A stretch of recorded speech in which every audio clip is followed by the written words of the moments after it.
মুখের উপরে বড় ভাইয়ের কাছে বাইকের চাবিটা চাওয়া মাত্রই ভাবি মুখের উপরে বলে উঠলো, বাইক দেওয়া যাবে না। আমি আর হা হু না বলে ডাইরেক্ট চলে আসলাম। ভাবি না করতেই পারে, কারণ বাইকটা যে ভাইয়ার শ্বশুর বাড়ি থেকে দিয়েছে, তাই সে ডিরেক্ট না করে দিয়েছে। মনের মাঝে কিছুটা কষ্ট পেয়ে তার রুম থেকে বাইর হয়ে আসলাম। বাসায় আর না দাঁড়িয়ে চুপচাপ আমার কাজে চলে গেলাম। আমার বড় ভাই বিয়ে করেছে 2 মাসের মতো হলো। ভাইয়া ভালো একটা কোম্পানিতে চাকরি করে। আমার বাবা নেই 4 বছরের মতো হলো। বাবা আমাদের ছেড়ে যাওয়ার পর ভাইয়াই সংসারে হাল ধরেছে।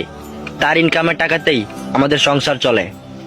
ভাইয়া কখনো নিজের জন্য কিছু কিনে নাই, আগে আমার জন্য কিছু কিনে দিয়ে তারপর নিজের জন্য কিনেছেন। আমি ইন্টার সেকেন্ড ইয়ারে পড়াশোনা করছি। পড়াশোনার পাশাপাশি নিজেও কিছু একটা করার চেষ্টা করতাম। ভাইয়া বলল, আমার পড়াশোনা আগে, আমি যতদিন আছি তাতেই চলবে। আমি আর ভাইয়ার উপরে কথা বলিনি, কারণ ভাইয়া আমাকে সব সময় আগলে রেখেছে। বাবা মারা যাওয়ার পর ভাইয়া খুব প্রেসারের মাঝে পড়ে গিয়েছিলেন, কারণ ভাইয়া সবেমাত্র পড়াশোনা শেষ করেছেন। সে এখনো জবে জয়েন করেননি। তারপর একটা কোম্পানিতে ভালো পজিশনে জব পেলেন। তারপর আমাদের আর পিছু ফিরে তাকাতে হয়নি। যা করেছেন সবকিছু ভাইয়ার চেষ্টাতেই করেছেন। ভাইয়া আমাকে আর আমার মাকে দেখাশোনা করতে লাগলেন। আজ কলেজে একটা জরুরি কাজ ছিল। ভাইয়া যেহেতু বাড়িতে নাই, তাই আমি বাইকের চাবিটা চাইছিলাম। আমি আবার সচরাচর বাইকের চাবি চাই না, কারণ ভাইয়া যখন কোনো কাজে আমাকে বাইক দিয়ে পাঠাতেন, তখন ভাবে একটু অন্য নজরে তাকিয়ে থাকতেন। এটাই স্বাভাবিক, কারণ বাইকটা যে তার বাবার বাড়ি থেকে দিয়েছে ভাইয়াকে চলাফেরা করার জন্য, সেখানে ভাবি তো বাইকটাকে যত্ন করে দেখে শুনে রাখবেন। তাছাড়া বাবার বাড়ি থেকে কিছু নিয়ে আসলে তার যত্নটা একটু ভালোভাবেই করা হয়, একটু আগলে রাখার চেষ্টা করে। আমি সেখানে ভাবির কোনো অন্যায় খুঁজে পেলাম না। ভাইয়া বিয়ে করার কিছুদিনের মাঝেই আমি বুঝতে পেরেছিলাম ভাইয়ার ইনকামে চলার আশাটা আমাকে ছেড়ে দিতে হবে। আমি যথেষ্ট বড় হয়েছি, কিছু করার ক্ষমতা আমারও আছে। তাই আমি একটু একটু চেষ্টা করেছিলাম কিছু একটা করার জন্য। প্রত্যেকটা মেয়ে চায় তাদের স্বামীর সাথে আলাদাভাবে থাকতে, তাদের স্বামীর সাথে আলাদাভাবে থাকতে কিংবা স্পেশাল সময় কাটাতে। তারা চায় তারা নিজেদের মতো করে একটা সংসার সাজাতে, সংসারে নতুন নতুন জিনিস কিনে ঘরটা সাজিয়ে রাখতে। তাই আমি এখানে ভাবির কোনো দোষ খুঁজে পাচ্ছিলাম না। সবকিছু পজিটিভ ভাবে নেওয়ার চেষ্টা করেছিলাম। আর আমি একটা জব খোঁজার চেষ্টা করেছিলাম। রাতে পাশের রুম থেকে ভাইয়ার ভাবির কথোপকথন শুনতে পেলাম। ভাইয়া ভাবিকে বলল, নিশি, আমি তোমাকে নিয়ে বেশ হতাশে দিন পার করছি। ভাবি বলল, কেমন? ঠিক বুঝতে পারলাম না। তুমি সকালে এভাবে আচরণ না করলেও পারতে। আবির তো আমার ভাই হয়, আর আমি ছাড়া আবিরের কে আছে বলো? বাবা তো আমাদের ছেড়ে চলেই গেলেন। ভাবি তখন ভাইয়াকে বলল, রায়ান দেখো, বাইকটা আমার বাবা দিয়েছে, আমি তো বাইকের যত্ন নিতে পারি, তাই না? আর যদিও তখন একটা অ্যাক্সিডেন্ট হতো, তাহলে কি একটা অবস্থা হতো ভেবে দেখেছো? আর ও তো এখনো ছোট, বাইকের ক্ষতি হলে তোমার পকেট থেকে টাকা যেত। এত কিছুর কি দরকার ছিল? ভাইয়া তখন ভাবিকে বলল, সেট আপ, মুখে যা আসে তা বলে তো হবে না। আবির আমার ছোট ভাই, আর সে আমার কাছে কোনো কিছু আবদার করতেই পারে, আর এই ব্যাপারে তোমার কিছু বলতে হবে না। ও যদিও কোনো ভুল করে থাকে, তাহলে আমি আছি শাসন করার জন্য। এখানে তোমার কিছু বলার থাকে না। আমি পরবর্তীতে চাইবো না তুমি এমন কিছু করো কিংবা বলো যাতে আমার ভাই এবং আমার মা কষ্ট পায়। আমি এটা সহ্য করতে পারবো না। ভাইয়া একটু মেজাজ নেই রুম থেকে বের হয়ে আসলেন। ভাইয়ের কথা শুনে আমার চোখে পানি এসে পড়লো।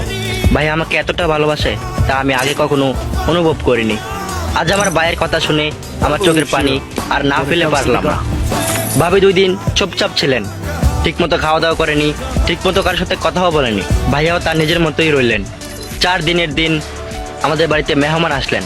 আমি মায়ের কাছে খোঁজ নিয়ে জানতে পারলাম ভাইয়াই নাকি তাদেরকে বলেছে আসতে। ভাইয়া আমাকে নিয়ে বের হয়ে পড়লেন। আমাকে বাইরে নেওয়ার পর অনেক অনেক অবাক হলাম। আমার জানা ছিল না এরকম ভাই আর কারো থাকতে পারে। ভাইয়ের কার্যকলাপ দেখে আমার বুকটা ফেটে যাচ্ছিল। মনে হচ্ছিল রাস্তায় বসে চিৎকার করে কেঁদে নেই। নিশ্চুপভাবে কেঁদে যাচ্ছিলাম। বাইকের পিছনে বসে ভাইয়াকে জড়িয়ে ধরে হুহু করে কেঁদে যাচ্ছি। ভাইয়া আমাকে কড়া শাসনে বলল, দেখ আবির, একদম ছেলে মানুষই করবে না, এখানে কান্নার কি আছে? আমি কেন কাঁদছি তা পরে বলছি। আমি ভাইয়ার ভাবনায় ডুবে রইলাম। আমার ভাবনায় শুধুই ভাইয়া। আমরা 2 ভাই যখন বাড়ির উঠানে গেলাম, তখন সবাই আমাদের দিকে অবাক হয়ে রইলেন। ঘর থেকে মা এবং ভাবির পরিবার এসে আমাদের সামনে দাঁড়ালেন। ভাবি কিছু বলতে যাবে, তখনই ভাইয়া ভাবিকে থামিয়ে ভাইয়ার শ্বশুরকে বললেন, বাবা আমায় ক্ষমা করবেন, আমি প্রথমে আপনাদের কাছে ক্ষমা চেয়ে নিচ্ছি। আমি জানি কথাটা শুনে কষ্ট পাবেন, কিন্তু আপনি যতটা কষ্ট পাবেন তার চেয়ে দ্বিগুণ কষ্ট পেয়ে আমি বসে আছি। এই যে একটা বাইক দেখতেছেন, এটা আমার ভাই আবিরের বাইক। আমি আর আবির কিনে নিয়ে আসলাম, আর আপনারা যে বাইকটা দিয়েছিলেন ওইটা নিয়ে যাবেন। আমি চাই না আপনাদের কোনো জিনিস এই বাসায় থাকুক। আপনাদের মেয়েকে আমাকে দিয়েছেন, এটাই অনেক কিছু। আমি ওকে খুব আগলে রাখবো, তাতে কোনো কমতি থাকবে না। আমি আপনাদের কিছুই চাই না। আমি বিয়ের সময় বলেছিলাম আমার কিছুই লাগবে না, তাও জোর করে আপনারা দিয়েছিলেন। নিশি, আপনার দেওয়া বাইকের জন্য আমার ভাই আবিরকে কষ্ট দিয়েছে, তাই আমি আপনাদের সকল জিনিস ফিরিয়ে দিতে যাচ্ছি। ভাবছেন এটা হয়তো আমি আবেগের বশে করছি, কিন্তু যাই ভাবেন না কেন আমার কোনো আপত্তি নাই। আমার ভাইয়ের চাওয়া পূরণ করার দায়িত্ব শুধুমাত্র আমার। আমার বাবা বেঁচে থাকলে আমার বাবার কাছেই চাইতো।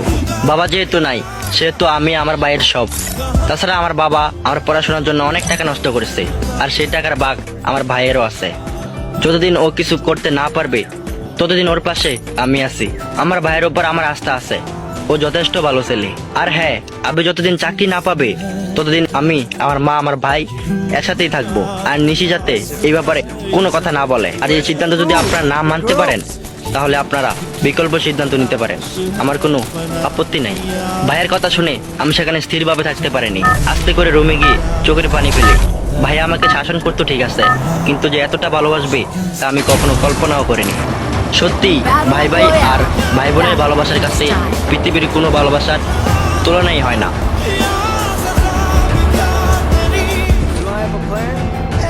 বড় ভাইয়ের কাছে